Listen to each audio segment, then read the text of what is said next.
नमस्कार, मी मुकुंद गोविंद कुलकर्णी, MA वेदांग ज्योतिष. माझ्या वेद अध्यात्म ज्योतिष या यूट्यूब चॅनलवर प्रथमतः आपणा सर्वांचं मनपूर्वक स्वागत करतो. अधिक मासातील कृष्ण पक्षातील द्वादशी, त्रयोदशी आणि अमावस्या या 4 तिथींच्या बाबतीत विशेष सेवा मी आपल्याला सांगणार आहे. अधिक मासातली द्वादशी आणि त्रयोदशी म्हणजे प्रदोष आणि द्वादशी या तिथी अत्यंत महत्त्वपूर्ण आहेत. त्याचप्रमाणे चतुर्दशी देखील तितकीच महत्त्वपूर्ण आहे. अमावस्येला तर ही दर्श अमावस्या आहे. त्यामुळे या दर्श अमावस्येला जर आपण पितृसेवा केली तर आपण पितृऋणातून मुक्त होतो आणि आपल्या अनेक अडचणींवर मात करून प्रगतीपथावर जातो. तर या सर्व संदर्भामध्ये आपल्याला नेमक्या कोणत्या सेवा करायच्या आहेत हे आपण जाणून घेणार आहोत. बऱ्याच वेळा आपल्या जीवनामध्ये अनेक अडचणी निर्माण होतात. आपण खूप पूजा करतो, जप करतो, वेगवेगळ्या पद्धतीचे हवन करतो, किंबहुना दानधर्म देखील करतो, परंतु त्या अडचणी दूर होत नाहीत. याच्या पाठीमागचं खरं कारण काय असतं माहिती आहे? खरं कारण असतं पितृदोष. पत्रिकेतला पितृदोष, ग्रहदोष, कालसर्पदोष हे सगळे दोष आपल्याला बऱ्याच अडचणी निर्माण करू शकतात. त्यामुळे याचं नेमकं कारण न समजल्यामुळे आपली श्रद्धाही कमी होते की मी एवढं केलं पण मला काहीच फायदा होत नाही. तर ईश्वर सेवे इतकीच पितृसेवा देखील महत्त्वपूर्ण आहे हे कृपया आपण लक्षात घ्या. कारण आपल्याला ज्यांनी या पृथ्वी तलावर आणलं किंवा आपल्याला ज्यांनी जन्म दिला ते आपले पूर्वज हे जर सुखी असतील, म्हणजे ज्या आपल्या पूर्वजांना स्वर्गलोकामध्ये स्थान मिळणं किंबहुना ते बंधनातून मुक्त होणं, त्यांना योग्य योनी प्राप्त होणं, यासाठी धर्मशास्त्रामध्ये अनेक कर्म सांगितलेले आहेत आणि ते आपण पितृकर्म या नावाने ओळखतो.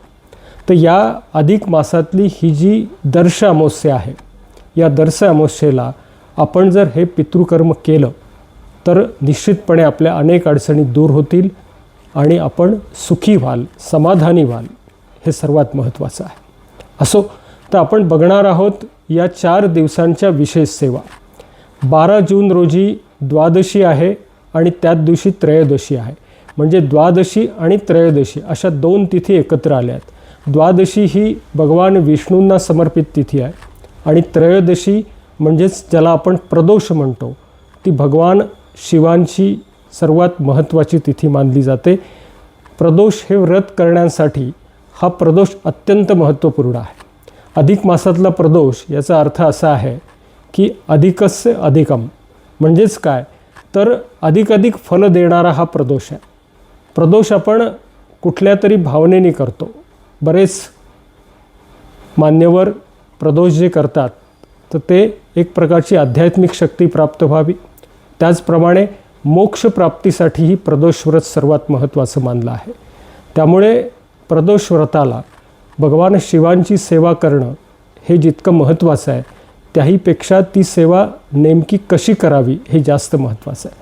त्यामुळे 12 तारखेला प्रदोष आहे, द्वादशी पण आहे. त्या दिवशी आपण काय करावं तर त्या दिवशी आपण ब्रह्ममुहूर्तावर जर आपल्याला शक्य असेल तर गंगा स्नान किंबहुना घरामध्येच आपण स्नान करून गंगेच्या नावाचा उच्चार करावा आणि भगवान विष्णूंची प्रथम सेवा करावी. भगवान विष्णूंची सेवा कशी करावी तर भगवान विष्णूंचं सर्वात उपयुक्त आणि उत्तम फलप्राप्ती देणारं जर स्तोत्र असेल तर ते आहे विष्णू सहस्त्रनाम. म्हणजे भगवान विष्णूंची 1000 नावं असलेलं हे विष्णू सहस्त्रनाम याच्या वाचनाने, पठणाने आणि त्याचबरोबर काही विशिष्ट कृती केल्याने याचा लाभ हजारो पटीने मिळतो. म्हणून या अधिक मासाच्या द्वादशीला आपण भगवान विष्णूंसमोर त्यांची नित्यनैमिक पूजा करून त्यांच्यासमोर विष्णू सहस्त्रनाम वाचावं आणि त्याचबरोबर त्यांना 1008 तुळशीपत्र व्हावं. ही भगवान विष्णूंची विशेष सेवा झाली. त्याचबरोबर भगवान शिवांचीही या दिवशी विशेष सेवा आपण करू शकता, ज्यामध्ये भगवान शिवांना आपण 1008 बिल्वपत्र आणि त्याचबरोबर शिवसहस्त्रनामावली या दोन्ही सेवा सारख्याच आहेत. या दोन्ही सेवा भगवान शिव आणि विष्णूंच्या आहेत, ज्यांना हरिहर म्हटलेलं आहे. हरी म्हणजे भगवान विष्णू आणि हर म्हणजे शिव. तर हे सृष्टीचे खरे पालनकर्ते आहेत. त्यामुळे सृष्टीचं संतुलन ठेवणं आणि व्यक्तिगतदृष्ट्या जर बघितलं तर आपल्यामध्येही संतुलन निर्माण करून आपल्याला आध्यात्मिक शक्ती देण्याचं काम या दोन देवता करत असतात. आणि या दोन देवतांची एकत्र जर आपण सेवा केली तर आपल्याला अनेक पटीने लाभ होतात.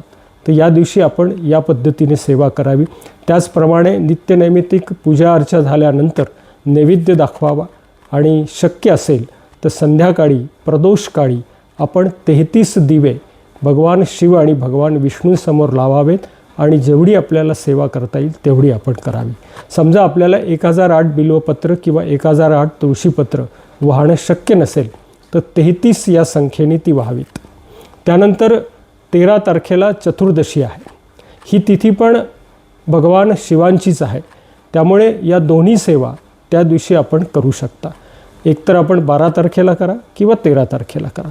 त्यानंतर सर्वात महत्त्वाची तिथी 14 तारखेला दर्श अमावस्या आहे. तर ही जी दर्श अमावस्या असते ही पितरांसाठी अत्यंत महत्त्वपूर्ण मानली गेलेली आहे.